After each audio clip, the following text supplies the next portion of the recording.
السلام علیکم ناظرین، میں محمد اسلم حسین سیاست کی عالمی خبروں میں آپ سب کا استقبال کرتا ہوں۔ اسرائیلی انتہا پسند وزیر قومی سلامتی ایتمر بن گوئر فلسطینیوں کے خلاف انتہا پسندانہ بیانات دینے سے باز نہیں آ رہے ہیں۔ انہوں نے ایک مرتبہ پھر اشتعال انگیز بیان دے ڈالا۔ لاکھوں فلسطینیوں اور عربوں کے لیے اپنے اپنے اشتعال انگیز خیالات میں انہوں نے ایک ریڈیو انٹرویو میں تجویز پیش کی کہ اگر ممکن ہوا تو وہ مسجد اقصیٰ کے کمپاؤنڈ میں ایک یہودی عبادت گاہ بنائیں گے۔ العربیہ کے مطابق صہیونی انتہا پسند وزیر نے یہ دعویٰ بھی کیا کہ اسرائیلی قانون ٹیمپل ماؤنٹ میں مسلمانوں اور یہودیوں کے نماز ادا کرنے کے حقوق کو مساوی قرار دیتا ہے۔ واضح ہے کہ اسرائیلی مسجد اقصیٰ کو ٹیمپل ماؤنٹ کہتے ہیں۔ یہ بیانات انتہا پسند وزیر اور تقریباً 3000 یہودی آباد کاروں کے المسجد اقصیٰ پر دھاوا بولنے کے صرف 2 ہفتے بعد سامنے آئے ہیں۔ اس بیان پر فوری طور پر کڑی تنقیدیں شروع ہو گئی ہے، جس کے بعد وزیراعظم اسرائیل بنیامین نتنیاہو کے دفتر نے فوری طور پر اس بات کی تصدیق کی کہ مسجد اقصیٰ کی قانونی حیثیت میں کوئی تبدیلی نہیں ہوئی۔ اسرائیلی وزیر تعلیم نے بن گوئر کے خیالات کو احمقانہ اور پاپولسٹ قرار دیا۔ غزہ کے کارکرد آخری دواخانوں میں سے ایک اسپتال حالیہ دنوں میں خالی ہونے لگے ہیں کیونکہ اسرائیل نے قریبی علاقے خالی کر دینے کا حکم جاری کیا۔ اس طرح اس نے ٹاؤن میں بڑے زمینی حملے کا اشارہ دیا۔ یہ ٹاؤن دوران جنگ بڑی حد تک محفوظ رہا۔ عہدیداروں نے آج یہ بات بتائی۔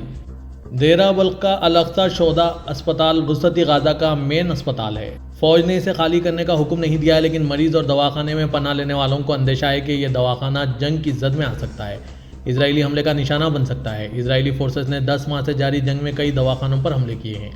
اسرائیلی فوج کا الزام ہے کہ حماس ان دواخانوں کا استعمال فوجی مقاصد کے لیے کرتی ہے۔ فلسطینی محکمہ صحت کے عہدیدار اس الزام کی تردید کر رہے ہیں۔ اقوام متحدہ کے موجب اسرائیل نے تخلیہ کے جو احکام دیے ہیں وہ اب 84% غزہ علاقے کا احاطہ کرتے ہیں۔ اقوام متحدہ کا اندازہ ہے کہ غزہ کی 23 لاکھ کی آبادی کا تقریباً 90% حصہ گھر بار چھوڑنے پر مجبور ہو چکا ہے۔ کئی لوگ کئی بار بے گھر ہوئے، لاکھوں لوگ خیموں میں پناہ لیے ہوئے ہیں۔ امریکی نیوز ایجنسی ایسوسی ایٹ پریس کے رپورٹرز نے دیکھا کہ لوگ دواخانہ اور قریبی علاقے چھوڑ کر جا رہے ہیں۔ روسی وزارت دفاع نے اطلاع دی ہے کہ انہوں نے رات کے وقت یوکرین کے ہوائی اڈے کے بنیادی ڈھانچے پر طویل فاصلے تک مار کرنے والے جدید اسلحہ اور ڈرون سے حملہ کیا ہے۔ وزارت کی طرف سے جاری کردہ بیان میں روس یوکرین جنگ میں روسی فوجی دستوں کی سرگرمیوں کے بارے میں معلومات شامل تھی۔ بیان میں کہا گیا کہ روسی فوج یوکرین کے خلاف اپنے حملے جاری رکھے ہوئے ہیں۔ روسی افواج نے رات کے وقت یوکرین کے انتہائی اہم ہوائی اڈے کے بنیادی ڈھانچے کے عناصر کے خلاف ہوائی جہاز سے طویل فاصلے تک مار کرنے والے اعلیٰ درستگی والے ہتھیاروں اور ڈرونز کے خلاف حملے کیے، جن میں ہائپر سوئنگ کنجل میزائل بھی شامل ہیں۔ تمام نامزد اہداف کو نشانہ بنایا گیا۔ فوجی آپریشن کے آغاز سے اب تک 640 طیارے، 283 helicopter, 30,564 UAV، 575 air defence missile system, 17,586 tank اور 72 بندرگاڑیاں، 14,025 multi barrel rocket launchers, 13,690 howitzer اور 262 یوکرینی فوج کی خصوصی فوجی گاڑیاں تباہ ہو گئی ہے۔ وزارت کے بیان میں یہ بھی بتایا گیا ہے کہ کرسک کے علاقے میں روسی اور یوکرین کی فوجوں کے درمیان جھڑپیں جاری ہے۔ ایرانی وزیر خارجہ سید عباس عراقچی اور ان کے قطری ہم منصب شیخ محمد بن عبد الرحمن الثانی نے 2 طرفہ تعلقات اور غزہ کی صورتحال پر تبادلہ خیال کیا۔ ایرانی وزارت خارجہ کی طرف سے جاری کردہ ایک بیان کے مطابق اپنی ملاقات کے دوران دونوں فریقوں نے 2 طرفہ تعلقات کو وسعت دینے کے لیے مشترکہ کوششوں کا جائزہ لیا اور پہلے دستخط کیے گئے معاہدوں پر عمل درآمد کو تیز کرنے اور ان پر عمل درآمد میں تیزی لانے کے عزم کا اعادہ کیا۔ خبررساں NC زنہوا نے وزارت کے بیان کا حوالہ دیتے ہوئے بتایا کہ انہوں نے غزہ میں اسرائیلی جرائم کی پیش رفت پر بھی تبادلہ خیال کیا۔ اس بات کا ذکر کرتے ہوئے کہ اسرائیلی نقطہ نظر نے خطے میں کشیدگی کو بڑھایا اور تنازع کو بڑھایا، عراقچی نے ایران کی جانب سے جنگ بندی کے کسی بھی معاہدے کے لیے حمایت کا اظہار کیا جسے حماس قبول کرے گی۔ وزارت کے بیان میں کہا گیا کہ دونوں فریقوں نے شہید ایرانی صدر رئیسی اور وزیر خارجہ امیر عبداللہیان کو خراج عقیدت پیش کیا اور تعلقات کو فروغ دینے کی کوششوں کا جائزہ لیا۔ سعودی عرب میں امریکی سفیر مائیکل رتنے کا کہنا ہے کہ سعودی عرب اور امریکہ تاریخ ساز معاہدے پر کام کر رہے ہیں۔ غیر ملکی خبررساں ادارے کے مطابق امریکی سفیر مائیکل نے عرب اخبار کو دیے گئے ایک انٹرویو میں بتایا کہ سعودی عرب اور امریکہ تاریخ ساز معاہدے کے اہم نکات کے انتہائی قریب پہنچ چکے ہیں، جلد معاہدہ تکمیل کو پہنچ جائے گا۔ امریکی سفیر مائیکل کے مطابق یہ معاہدہ امریکہ اور سعودی عرب کے درمیان تاریخ ساز معاہدہ ہوگا جس میں امریکہ سعودی اسٹریٹجک شراکت داری اور فوجی معاہدے شامل ہیں۔ انہوں نے مزید کہا کہ اس معاہدے میں سعودیہ اسرائیل تعلقات کو معمول پر لانا اور اقتصادی تعلقات کا قیام بھی شامل ہے۔ ضروری ہے کہ ہم مل کر معاہدے کو حتمی شکل دیں۔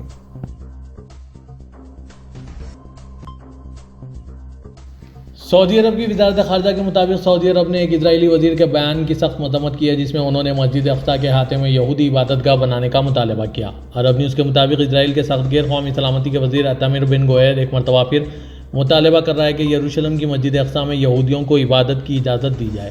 ان پر ایسے وقت میں کشیدگی کو ہوا دینے پر شدید تنقید کی جا رہی ہے جب غزہ میں جنگ بندی کے لیے مذاکرات کار معاہدہ کرنے کی کوشش کر رہے ہیں۔ ایک انٹرویو کے دوران اس سوال پر کہ اگر ان کے لیے ممکن ہوا کہ وہ اس مقام پر عبادت گاہ بنا سکیں گے تو ان کا جواب تھا کہ ہاں۔ مملکت نے ان انتہا پسندانہ اور اشتعال انگیز بیانات اور دنیا بھر میں مسلمانوں کے خلاف جاری اشتعال انگیزی کو واضح طور پر مسترد کر دیا۔ بیان میں کہا گیا کہ سعودی عرب نے مسجد اقصی کی تاریخ اور قانونی حیثیت کا احترام کرنے کی ضرورت کو دہرایا۔ مملکت نے ایک مرتبہ پھر عالمی برادری سے اپنی ذمہ داریاں پوری کرنے، فلسطین میں انسانی تباہی کو ختم کرنے اور بین الاقوامی قوانین، اصولوں اور قراردادوں کی خلاف ورزیوں پر اسرائیلی حکام کو جوابدہ ٹھہرانے کے لیے سنجیدہ میکانزم کو کارکرد کرنے کا مطالبہ کیا ہے۔ فلسطین کے صدر محمود عباس سرکاری دورے پر سعودی عرب پہنچے ہیں۔ ایس پی اے کے مطابق دارالحکومت ریاض کے کنگ خالد انٹرنیشنل ایئرپورٹ پر نائب گورنر شہزادہ محمد بن عبد الرحمن بن عبد العزیز اور وزیر خارجہ شہزادہ فیصل بن فرحان نے ان کا خیر مقدم کیا۔ فلسطینی ریاست میں غیر مقیم سعودی سفیر اور یروشلم میں قونصل جنرل نائب بن بندر صدری مملکت میں فلسطینی سفیر باسم اور رائل پروٹوکول کے انڈر سیکرٹری فہد بھی موجود تھے۔ سیر و سیاحت کے ماہرین نے کہا ہے کہ 41% سعودی سیاح 5 اسٹار ہوٹل بک کرتے ہیں۔ سبق ویب سائٹ کے مطابق 34% سعودی سیاح 4 اسٹار ہوٹل کی بکنگ کو ترجیح دیتے ہیں۔ بکنگ کے عالمی ادارے ویگو کے سروے میں کہا گیا ہے کہ گزشتہ سال کے مقابلے میں سال رواں میں سعودی سیاحوں کی تعداد میں 17% اضافہ ہوا ہے۔ سعودی سیاحوں کی اکثریت نے موسم گرما کے علاوہ رمضان اور عید کی تعطیلات میں سفر کیا ہے۔ ادارے نے کہا کہ موسم گرما میں سعودی سیاحوں نے اوسطاً $465 فی کس ہوٹلنگ پر خرچ کیا ہے۔ سعودی عرب کی محکمہ پاسپورٹ نے کہا ہے کہ غیر ملکی کارکن کو فائنل ایگزٹ جاری کرانے کے بعد اسے بیرون ملک روانہ کرنا کفیل کی ذمہ داری ہے۔ سبق ویب سائٹ کے مطابق محکمے نے کہا ہے کہ غیر ملکی کارکن کو فائنل ایگزٹ کا ویزا لگا کر دینے سے کفیل کی ذمہ داری ختم نہیں ہوتی۔ محکمے نے ایک سوال کے جواب میں واضح کیا کہ اگر غیر ملکی کارکن کو فائنل ایگزٹ جاری کر دیا گیا اور وہ ملک سے باہر نہیں گیا اور لاپتہ ہو گیا تو ایسی صورت میں کفیل کو چاہیے کہ وہ فائنل ایگزٹ منسوخ کرائیں اور غیر حاضری کارکن کا اندراج کرائے۔ ترکیہ نے بنگلہ دیش میں سیلاب کی تباہ کاریوں سے اپنی جانوں سے ہاتھ دھونے والوں کے لیے تعزیتی پیغام جاری کیا۔ ترکیہ کے وزارت خارجہ کی جانب سے جاری کیے گئے تحریری بیان میں کہا گیا کہ بنگلہ دیش میں حالیہ سیلاب سے ہوئی جانی و مالی نقصان پر ہمیں گہرا دکھ پہنچا ہے۔ بیان میں کہا گیا کہ ہم جان بحق ہونے والوں کی مغفرت کے دعا گو ہیں اور بنگلہ دیش کے دوست اور برادر عوام سے اظہار تعزیت کرتے ہیں۔ ملک میں 445 لاکھ افراد کو متاثر کرنے والا سیلاب درجنوں افراد کی موت کا باعث بنا ہے۔ وزیراعظم پاکستان شہباز شریف نے بلوچستان میں مختلف مقامات پر شدت پسندوں کے حملوں کی سخت مذمت کرتے ہوئے کہا کہ دہشت گرد چین اور پاکستان کے درمیان فاصلہ پیدا کرنا چاہتے ہیں۔ آج منگل کو کابینہ اجلاس کے آغاز پر گفتگو کرتے ہوئے وزیراعظم پاکستان شہباز شریف نے کہا کہ دہشت گرد کے خاتمے کے لیے فوج پاکستان کو جو بھی وسائل درکار ہیں حکومت مہیا کرے گی۔